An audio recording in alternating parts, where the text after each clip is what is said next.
मैं लंदन गया, वहाँ शूट करके आया, यहाँ आके डबिंग कर दी। और डबिंग करके जब मैं फिल्म देखने हॉल में गया तो पता लगा मेरा सीन ही नहीं है। अच्छा करेक्टर और अच्छी फिल्म, सुपर हिट फिल्म का ये पहली बार जिंदगी में 62 साल के बाद इंतजार करने के बाद ये पहला क्लिक मिला है। लोगों से ही सीखा है। आप फिक्र मत कीजिए, बिल्कुल सवाल आपके डिपार्टमेंट के बारे में है। ओके, फिर ठीक है। एक मैंने सनी लियोनी जी के फादर का करेक्टर किया एक फिल्म के अंदर, लक्की के अंदर। एटली अपने आप में एक बहुत ही जाने माने डायरेक्टर हैं और उनका कैलिबर तो लोग जानते ही हैं, क्योंकि शुरुआत भी उन्होंने बड़े बड़े लोगों के साथ किया, फिर इंडिपेंडली काम किया, तब भी उन्होंने सुपर डुपर फिल्में की। तो जब उनकी तरफ से ये ऑफर आया तो मूवमेंट कैसा था, किस तरह से ये सामंजस्य बना? शाहरुख खान नॉर्मल पब्लिक के लिए तो किंग खान है, शाहरुख खान है। कभी सेट पे जब आपकी मुलाकात हुई उनसे, या सामना हुआ या स्क्रीन पे देखा, तो वो मोमेंट कैसा था? साउथ के जितने एक्टर इतने हम्बल और इतने पोलाइट लगते ही नहीं है कि वो इतनी ग्रेट पर्सनैलिटीज हैं। आपने जाके जवान देखी थिएटर में? हाँ सर, 3 बार। 3 बार। क्या एक्सपीरियंस रहा? Do you want to join films? Don't know how? Watch and subscribe now. Join Films YouTube channel for thousands of free video lessons on how to join films. Hello friends, welcome to Filmy Funde, joinfilms.com। मैं हूं आपका अपना वीरेंद्र राठौर और आज देख रहे हैं बॉलीवुड का Google, join films YouTube channel. और गूगल पे इस समय धमाल मचाया हुआ है जवान फिल्म ने। और जवान फिल्म के सभी कलाकार जितने भी उसमें थे, सबको वाहवाही मिल रही है, सबको तारीफ मिल रही है, क्योंकि सब ने जो भी रोल प्ले किए हैं वो ऑडियंस को कहीं ना कहीं रजिस्टर हुए। और ऐसे ही एक कलाकार मेरे साथ हैं, नरेश गोसाई। नमस्कार। Welcome to join film sir. Sir, ये जवान ने आपको कितना जवानी से भरपूर कर दिया? सर वाकई मेरी ज़िंदगी में जवान का बहुत एक इम्पोर्टेंट रोल है। वो इसलिए मैंने फिल्में तो बहुत समय से करता आ रहा हूँ। जिन फिल्मों में बड़े रोल किए वो फिल्में सुपर फ्लॉप रही। अच्छा। और जिनमें छोटे रोल थे कि मतलब आप जस्ट बाहर तक गए तब तक हमारा रोल निकल जाता था। लेकिन एक ज़िंदगी में 62 साल की उम्र में मुझे एक ऐसा क्लिक मिला है कि लोग मतलब पहले मुझे जो है जैसे ऐड में बहुत पहचानते थे। अक्सर ये कहते थे ये गुलाब जामुन अंकल जा रहे हैं या स्विगी वाले अंकल जा रहे हैं। तो अब ये कह रहे अरे ये वही है जवान में जो एग्रीकल्चर मिनिस्टर का रोल किया था। तो ये पहचान एक अच्छा करेक्टर और अच्छी फिल्म, सुपर हिट फिल्म का ये पहली बार जिंदगी में 62 साल के बाद इंतजार करने के बाद ये पहला क्लिक मिला है। ओके, तो ये क्लिक तो तब पता चला जब वो फिल्म रिलीज हुई। क्या फिल्म बनने के दौरान भी कुछ ऐसा आपको एहसास हो रहा था कि ये फिल्म वाकई इतनी बड़ी फिल्म बनने वाली है कि दोबारा कोरोना के बाद ऑडियंस को लेकर आएगी और इतना तहलका मचाएगी? सर फैक्ट तो ये है कि मैं अंदर से बहुत सारा डरा हुआ था कि मैंने कई सारी फिल्में ऐसी की जो फिल्मों में मेरे बड़े अच्छे अच्छे करेक्टर थे। और मैं मतलब आप ये समझ लीजिए मैं एक फिल्म करने के लिए मैं लंदन गया, वहाँ शूट करके आया, यहाँ आके डबिंग कर दी। और डबिंग करके जब मैं फिल्म देखने हॉल में गया तो पता लगा मेरा सीन ही नहीं है। उसके बाद एक फिल्म और की, पूरी फिल्म में मैं करता रहा और जब देखा तो मेरे इंडिविजुअल वाला कोई करेक्टर ही नहीं है, मैं तो बिल्कुल साइड लाइन पे लगा हुआ करेक्टर नजर आ रहा हूँ। ओके। तो ये डर ये था कि इतने बड़े बड़े स्टार कास्ट के बीच में बचूंगा भी कि नहीं? मैं बचूंगा कि नहीं बचूंगा, क्योंकि इतने हिट रिनाउंड पर्सनैलिटी सुपर सारे सुपर डुपर और यहाँ के नहीं साउथ के भी मेन पर्सनैलिटीज, तो उसके बीच में मेरा करेक्टर कितना रह जाएगा, तो ये डर बहुत लग रहा था। जब सुबह 7:30 बजे मेरे एक मित्र ने मुझे फ़ोन किया, अरे भाई तुम्हें देख के दिल प्रसन्न हो गया, शुरू से लेके एंड तक, तब जाके शांति पड़ी कि फिल्म में मैं हूँ।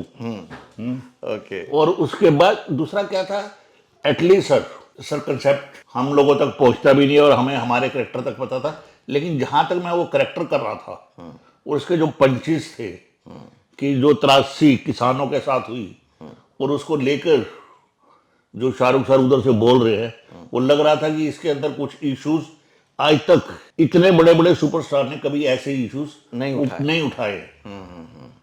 पॉलिटिकल नहीं हो गए, जबकि मैं मानता हूं कि जितने भी साउथ वाले डायरेक्टर है वो पॉलिटिकल इश्यूज को लेके फिल्में बनाते रहते हैं। और मुझे लगता है ये नॉर्थ के अंदर सुपरस्टार वाली ऐसे इश्यूज को लेके पहली बार ऐसा हुआ होगा। राइट। तो एटली अपने आप में एक बहुत ही जाने माने डायरेक्टर हैं और उनका कैलिबर तो लोग जानते ही हैं, क्योंकि शुरुआत भी उन्होंने बड़े बड़े लोगों के साथ किया, फिर इंडिपेंडली काम किया, तब भी उन्होंने सुपर डुपर फिल्में की। तो जब उनकी तरफ से ये ऑफर आया तो मूवमेंट कैसा था, किस तरह से ये सामंजस्य बना? सर मतलब वाकई विश्वास नहीं हो रहा था कि उनके जब मेरे को उन्होंने स्क्रिप्ट रीडिंग के लिए एडी ने बुलाया तो उन्होंने बोला कि सर रीडिंग करनी है हैं? तो कह रही सर जो है बड़े कॉन्फिडेंट है कि नहीं है नरेश जी कर लेंगे। कहती लेकिन मुझे एक बार चाह रही हूँ कि आप मेरे साथ कैमरा रिहर्सल कर लो। ओके। हैं? मैंने कहा नहीं बिल्कुल जो है ये ज़रूरी है ताकि आपको भी कॉन्फिडेंस होना चाहिए। और एक बार होने के बाद फिर उन्होंने मैंने कहा अगली रिहर्सल करनी है। कहती नहीं सर हो गया। हो गया। तो जो सर तो जानते हैं कि कॉन्फिडेंट है कर लेंगे, वो एटली के बारे में बात करें। एडली के बारे में। ओके। और उनका कॉन्फिडेंस की वजह क्या थी? सब हर एक डायरेक्टर का अपना अपना, आप कई बार डायरेक्टर को लगता है कि मैं जो है एक्टर भी जो है कि आप कई बार ऐसा होता है कि आप लोग सोचते हैं कि ये कैसे इनको पता लगता है कि एक्टर है, कि वो एक लाइन बोलता है उनको समझ में आ जाता है कि ये खेल सकता है कि नहीं खेल सकता। हो सकता है उन्होंने मेरे ऐड देखे हो या कोई ऐसा काम देखा हो तभी उनको लगा हो कि हाँ मैं कर सकता हूँ। अच्छा, इस फिल्म में एक और ख़ास बात थी, इसलिए पूछ रहा हूँ क्योंकि ये फिल्म अब हिंदुस्तान की बहुत बड़ी फिल्मों में शामिल हो गई है कि इसमें पहली बार जो कास्टिंग हुई है उसका जो कॉम्बिनेशन है वो भी बहुत ही कमाल का है। मतलब साउथ के भी हैं, इधर के भी सुपरस्टार हैं, उधर पे बाकी लोगों का जो पूरा का पूरा जमावड़ा जमा है, ऐसे तरह से जैसे कि एक ग्लोबल सिनेमा तैयार हुआ है, इंडियन सिनेमा तैयार हुआ है। ये नॉर्थ का और साउथ का सिनेमा नहीं है। बिल्कुल सर, लेकिन मतलब ये कम्बिनेशन जो है जो शाहरुख और रेड चिलीज ने जो सोचा वो एक कमाल का सोचा कि ये साउथ में भी हो। मतलब 3 लैंग्वेज में इन्होंने रिलीज की, तमिल में भी, तेलुगु में भी और इसमें भी, और स्टार कास्ट भी वैसे ही कि एक बिग ब्रांड कॉम्बिनेशन लाके कि सिर्फ नॉर्थ के एक्टर नहीं है, साउथ में भी है। और ये सारे जो है एक अपने आप में एक चैलेंज वाला जो है कंसेप्ट था। बल्कि मैं और मेरा तो ये साउथ के जितने एक्टर इतने हम्बल और इतने पोलाइट लगते ही नहीं है कि वो इतनी ग्रेट पर्सनैलिटीज हैं। इवन एटली सर उनसे सर ऐसा, अरे सर वो यूं करना शुरू कर देते कि सर, मैं सर नेक्स्ट ब्रेक, अरे सर प्लीज कि वो मतलब थारो हम्बल। ओके। मतलब वहाँ पे जो रिस्पेक्ट होती है एक आर्टिस्ट की, एक क्रिएटिव पर्सन की, वो आपको देखने को मिली। सर इससे पहले मैंने एक ऐड किया था हैदराबाद में राणा दग्गुबाती जी के साथ। तो मेरा शॉट चल रहा था, तो इतने में राणा दग्गुबाती जी की एंट्री हुई। अब नॉर्मली बड़ा एक्टर, हम जैसे एक्टर को कोई वो विश नहीं करता कि हमें ही जाके विश करना पड़ता, ये मतलब मॉरल ड्यूटी भी है। लेकिन वो जैसे ही आए उधर से उन्होंने कहा सर गुड मॉर्निंग। मैंने कहा सर मैं 1 मिनट, मैं शॉट देके मैं आपके मिलने आ रहा हूँ। कि मतलब दे आर सो हम्बल और सो पोलाइट कि आपको लगेगा ही नहीं कि ये इतने बड़े स्टार है। हैं। ओके, इसलिए शायद वो इतने बड़े स्टार हैं। बिल्कुल है ना। तो आपने बहुत बड़े बड़े स्टार्स के साथ और भी काम किया हुआ है, और किस किस स्टार के साथ आपके इस तरह के इंसिडेंट हुए? अक्षय जी के साथ तो था, क्योंकि मैं भी दिल्ली का था। तो उन्होंने पूछा कहाँ के, मैंने कहा दिल्ली का। अरे मैं भी दिल्ली का ही हूँ। तो वो दूसरा बंदा कहते क्या बात कर रहे थे? मैं कहा बस ऐसी बातें चल रही थी, कोई बात नहीं चल रही थी। दिल्ली वाली कि आपकी एज कितनी है? मैंने कहा यार ये मैं फंस गया, क्योंकि मैं उनके फादर का कैरेक्टर कर रहा था। मैंने कहा सर थोड़ी सी आपसे ज्यादा है। मैंने कहा सर 58। अरे यार 53 का तो मैं हूँ। मैंने कहा फर्क यही है, बाप बेटे का रोल कर रहे हैं। ओके। लेकिन अक्षय भी अपने आप को जो फिट रखते हैं, तो रियली वो कैसे मैनेज करते हैं सर? उनका एक शॉट था, एक ऐड कर रहे थे, तो उनके हाथ पे जो है मतलब सब इकट्ठे हो रहे हैं, और मैंने हाथ के ऊपर, उन्होंने कहा एक काम कर, मेरे हाथ पे पैर रख और मैं चीखूंगा। और मैंने कहा सर माफ कर दो। कह रहे नहीं मैं कह रहा हूँ ना कर। सर मैंने मतलब रखा और उन्होंने वो जैसे कहते देखा मजा आया ना करेक्टर में।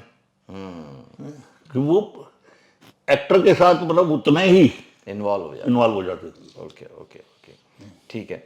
अभी तो जवान रिलीज हो गई, उससे पहले आपने ऐड बहुत सारी की। ऐड में भी जो आपने कैरेक्टर प्ले किए उसमें भी आपको छाप उसी के नाम से मिल गई। तो ऐड ऐसे टोटल कितने किए आपने? सर मैंने ज़्यादा नहीं किए, क्योंकि मैंने कभी ज़िंदगी में सोचा ही नहीं था कि मैं कभी ऐड कर सकता हूँ। अच्छा।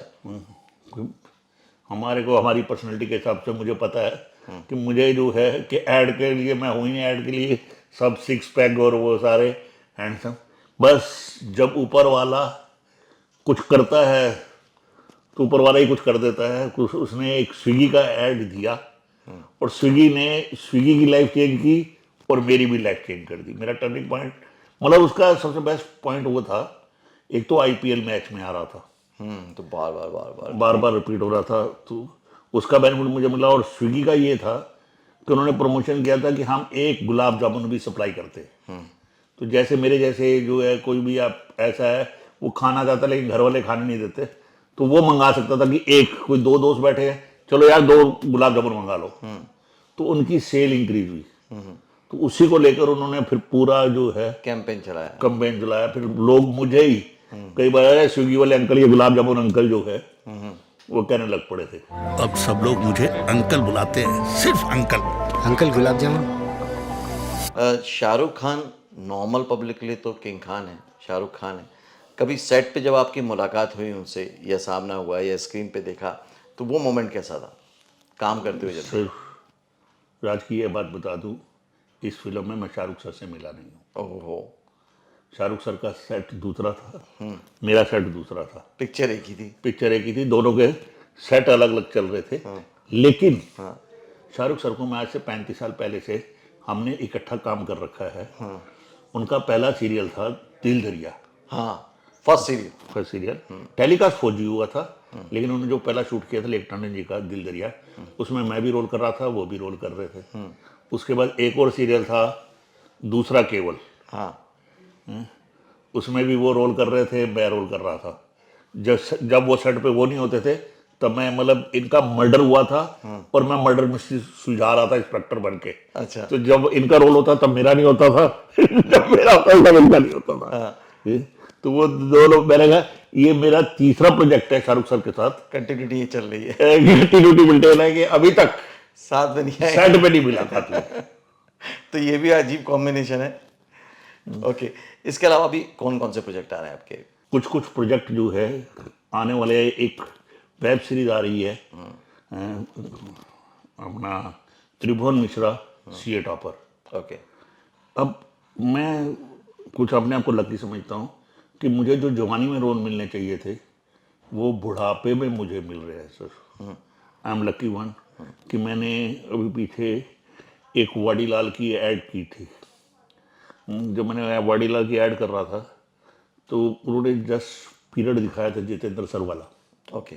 तो लड़कियां डांस कर रहे हैं और ता थैया कुछ उस टाइप का रिदम के अंदर, और उसमें मैं लड़की के साथ डांस कर रहा हूँ। तो मैंने कहा यार एक रील बना दे मेरी। कहते क्या हुआ?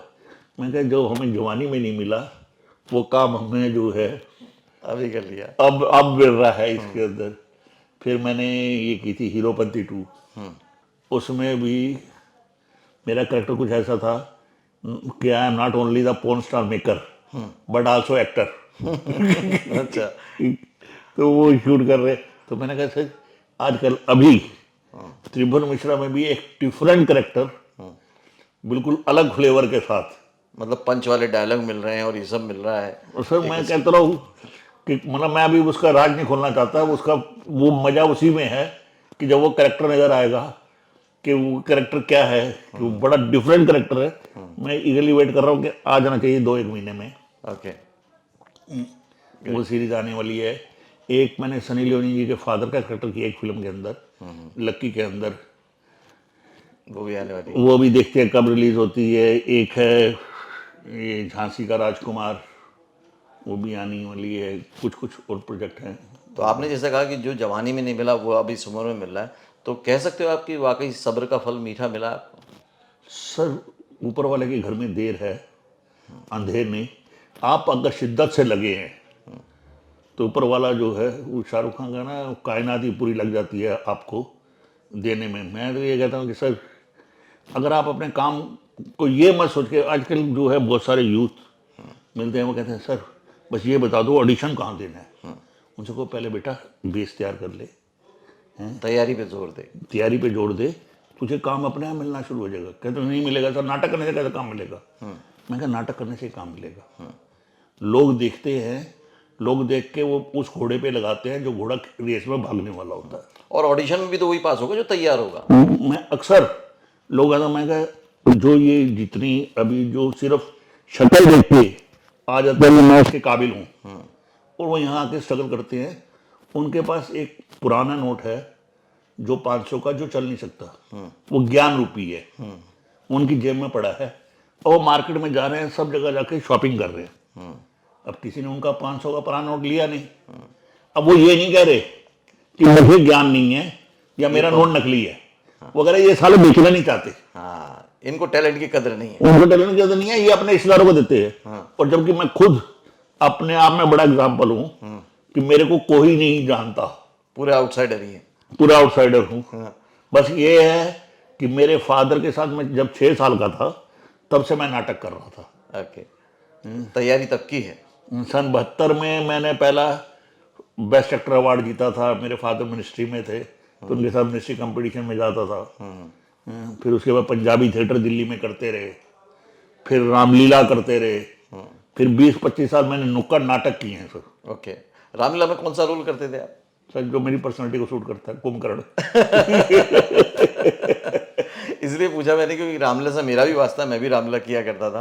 अब सर मैंने 27 साल किया रामलीला। अरे वाह, बहुत बढ़िया। मतलब मैं बैक स्टेज पूरा जो है डायरेक्शन डिपार्टमेंट और एक सिर्फ अपनी खुरक निपटाने के लिए कुंभकर्ण का रोल कर लेते थे। रोल कर लेता था कि हाँ भाई मुझे लगे कि मैं भी हूँ इसमें। वो ओके, तो अभी जब आप ये मीडियम बदलते हुए देखते हैं कि आपने देखा ना, जब दूसरा केबल किया था आपने, दिल दरिया किया था, तब टीवी भी कुछ अलग तरह का था। बिल्कुल था अब सर। टीवी भी बहुत अलग तरह का हो गया है।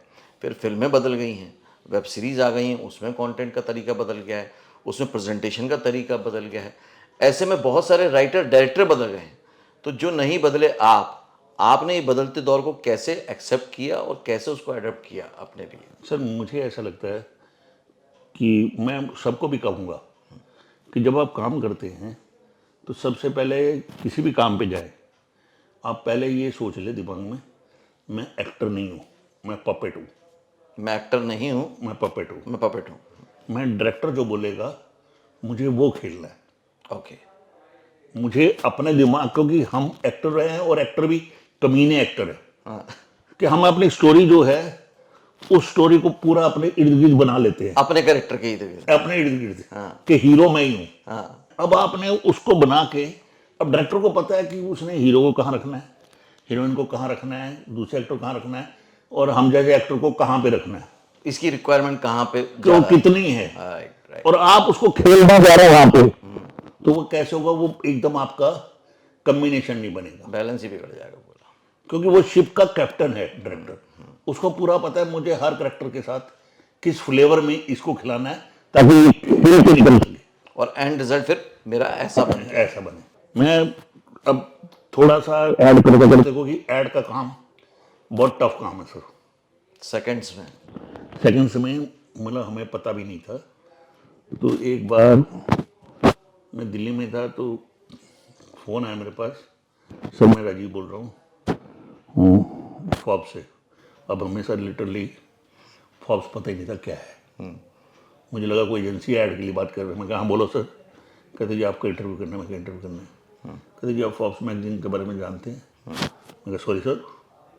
कहते हैं अमेरिका की सबसे लीडिंग मैगजीन है और बड़े बड़े इंटरप्रेन्योर्स का उसके अंदर इंटरव्यू छपता है। तो मैंने बड़ी मुश्किल से आपका बेंगलोर से और बम्बे से कहाँ से नंबर ढूंढा, तब आपका नंबर मुझे मिला है। तो मैं कहा भाई मुझे ही क्यों करना चाह रहा है? कह रहे सर आपने अभी तक जितनी ऐड की है without saying a single word पूरी 20 सेकंड के अंदर स्टोरी नरेट हुई है। तो मैं उसके लिए आपका इंटरव्यू करना है कि आपने एक ट्रेंड चेंज कर दिया है ऐड के अंदर। मैंने कहा इसमें मेरा कुछ नहीं है, ये डायरेक्टर का खेल है। आपने करना है तो डायरेक्टर का नंबर देता हूँ, उनका लोड जो इंटरव्यू लेना है। कहते नहीं डायरेक्टर का तो लेंगे, अगर डायरेक्टर बोल भी दे तो एक्टर अगर नहीं है उसको कर पाते इम्प्लीमेंट, सही बात। तो क्या होता है? तो ये तो बहुत बड़ी बात है, बहुत बड़ा अचीवमेंट है। तो सर मैंने अपने बेटे को फ़ोन किया। मैंने यार कोई फॉर्ब्स मैगजीन वाले मेरा इंटरव्यू लेना चाह रहे। कहते पापा आपको पता भी है क्या है?